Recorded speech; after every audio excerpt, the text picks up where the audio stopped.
It's bringing all, it is overpopulating it, but it's bringing all the, what they call tunnel people in Manhattan, Yeah. all the New Jersey folks over there. Because what you missed is they're having, the best part, they have sex in this thing, and everybody's coming to watch them have sex. And Oh, yeah, I forgot that it's part. just absolutely fascinating. I'm going, oh, it couldn't happen to a better person. Clearly, If you built that he in, you lingered couldn't- long enough to witness that. But what's even more interesting about that is in both I mean, students won't know this because when you're a student, you have to learn the entire Oeuvre play in 8 weeks, and you don't realize that. And you live 30 years in a field, you basically learn everybody's project in real time. So I know everything Liz has done, one project at a time from the dances, and I know everything you from 2, 4, 6, and 8 because you live it real time and it's your generation. You see it. But when you get that, you start to realize, and what I thought was striking about both presentations, that many of the audiences that know the work will know, but the younger students won't know, is just the incredible level of persistent consistency. And like everything from 2, 4, 6, 8, you can trace all the way through Kate Mandolini, the Blades House, Crawford House, all the way up. And the same thing with Slow House and the dance theater stuff, the San Francisco Museum, the Brasserie, the optical. So by the time I see those 2 windows in the section of the High Line, I think, in the ICA project, I said, okay, 20 years she's been working on this project. And so 20 years, basically Shanghai is Cincinnati, so I can trace all the projects back, and this incredible intensity of internal research, let's say, that basically never becomes part of the theme of the project for anybody, not even really in the field, except for people like me that follow whole practices or something, where it becomes interesting to articulate for a reader that if you really want to understand IC and you want ICA and you really want to understand Highline, you have to go back and look at Slow House, or you have to go back and everything has been worked on for that long, and then all of a sudden you build this thing, you get it perfected, and all of a sudden these buildings it does it by itself. That's just the voyeur thing.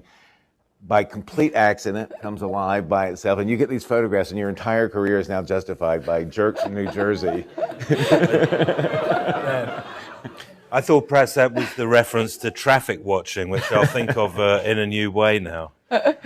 Which I find much more perverse than watching people have sex. But if you go back to those early things, like the drawing you did, which was the parts drawing of the 2, 4, 6, parts drawing, which is then the genesis. The parts drawing of 2, 4, 6. It's the dumbest. Who would do an exploded isometric of every part of a house? It's the Lebbeus Woods. Who would know how many pieces? Who would know how many pieces went into a big building in China? Only boys. Yes. I agree. You agree? That's a very, But in any it's also You round off to the nearest current 100. generation will not do at all.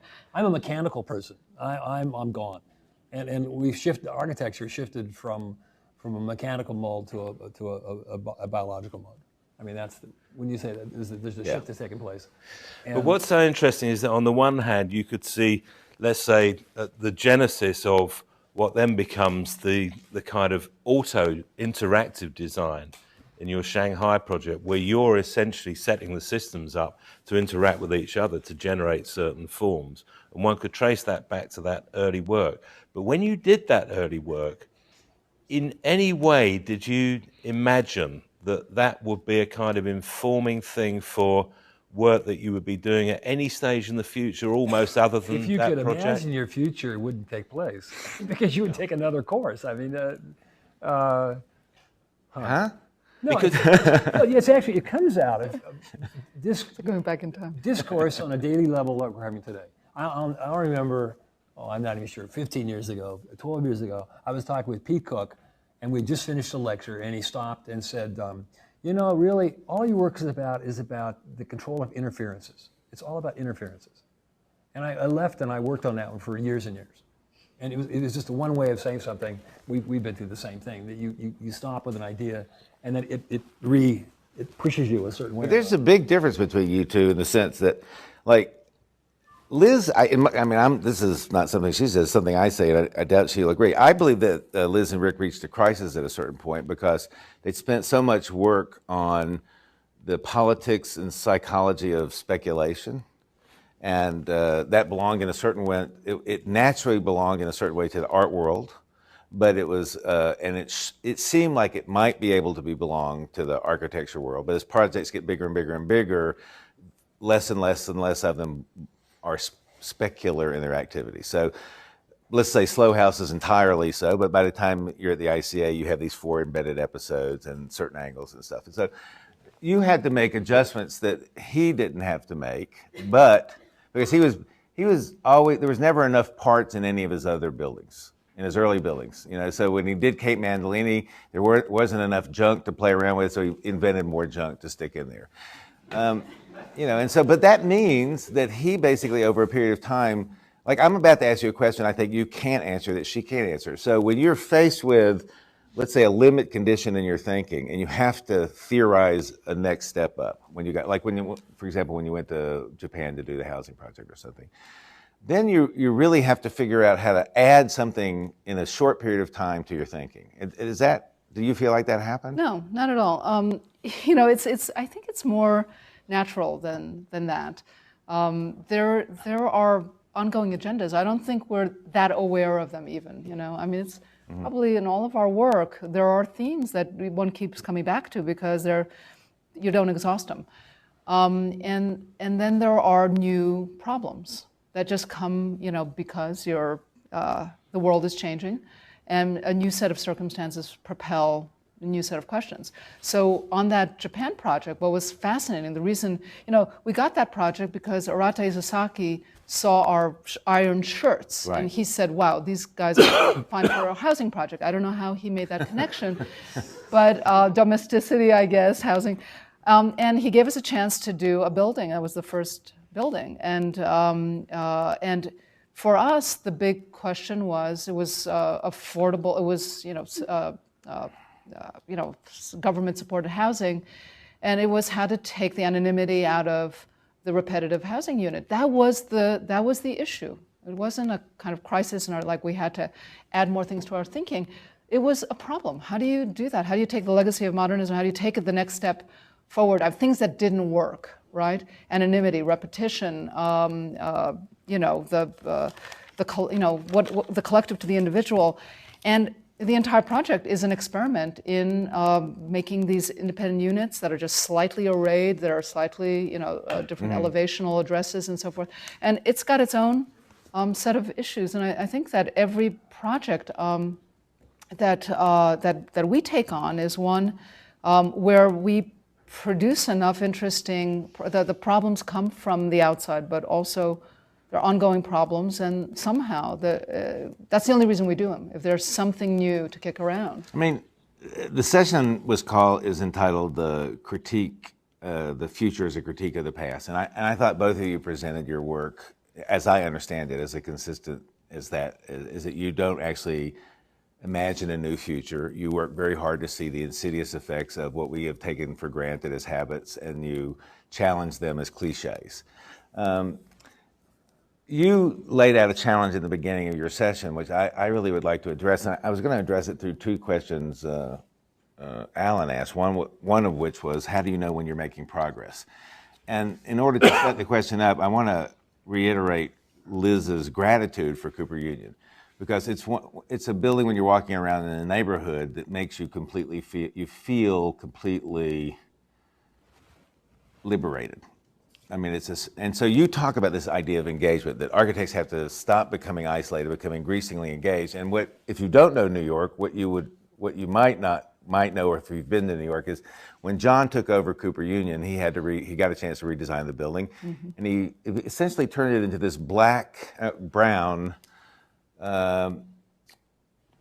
nightmare of withdrawal. I mean, it's a beautiful, poetic building. There's no question about it. But when you were there, the idea that this was a place where everyone inside doubted the value of contemporary life that they found themselves in and needed to isolate themselves from it, and it looked like that. Mm-hmm. And so when you see Tom's building, it doesn't denigrate, I don't think, John's idea, a sort of Frankfurt School idea, but you realize that you can be as cliche breaking without withdrawing with even more energy. But you say to the students in the audience, you need to become far more engaged and far more involved, and you need to be able to juggle with greater skill, many more systems and many more influences. This was your evocation, and you've been practicing this since you were living in your car in the 70s. But I want to know how you know you're making progress. Like when you get all these systems together and you draw all these drawings and you look at the stuff and you're in the middle of Shanghai, when do you know you need to move something, change something? Because frankly, the effect of Cooper Union is psychological, I think. It's essentially, it works at a level that has nothing to do with any direct instrumentality. It's a kind of, has to do with architecture, with all the arts' ability to do something I think is particular to the arts, and that is to take an inchoate existential stirring that cannot find any affirmation in the world, and then all of a sudden they hear a song. And it's not like you like new music because all of a sudden, wow, I never thought of that before. What it is, it's more like is, God, that's the song I've been dying to hear, and I finally heard it, Hendrix. Or I read a philosopher and saying, God, he's finally saying. Do I get the answer to the question? No, never. Because I finally have the audience on my side, and I'm not letting go. Go ahead. I'm going to turn you the other way if I can. No, first thing, I don't think I have the same attitude. I don't think I'm engaged in success or progress as you're talking about. I don't really. But in a project, I really spend a lot of time actually evaluating in those terms whether it's successful or not. I think I'm aware, definitely, on an emotional, personal, psychological sense. There's times that I found an alignment between the aesthetic act and let's say the social act that encompasses the world, outside world, and encompasses my own internal world, which has more or less nothing to do with that outside world, and that you find a coherency or a set of connections that are more or less happenstantial. You have no control of those. And the notion of the voyeur was that for you, because in fact this is something you were interested in as a phenomenon, that you didn't invent voyeurism, you were just in the phenomena and it was taking place parallel to the project. So it's just an alignment is all it is. And the success, you folks, other people that have discussions, that critique it in various terms. I don't mean the sense of the end result. And then you stand back and you absorb it, you agree or you disagree, but finally it's only interesting as something that's useful to my own creative life. No, but when you were showing, I don't mean success more at the interested end. if it has a trajectory in terms of the methods or the things I'm trying to investigate, not whether it's successful or not. I look at, for instance, the building in Shanghai. I just walked through it. I found 50 places that I never even knew I had there, and then I realized I found places that I'd never seen before. And that was the most. And some of them, well, you roll the dice, and well, sometimes they end up. But you go, that was a good one. Tom, you're not being fair. First of all, I don't mean the success of the end product. I mean during the process of design.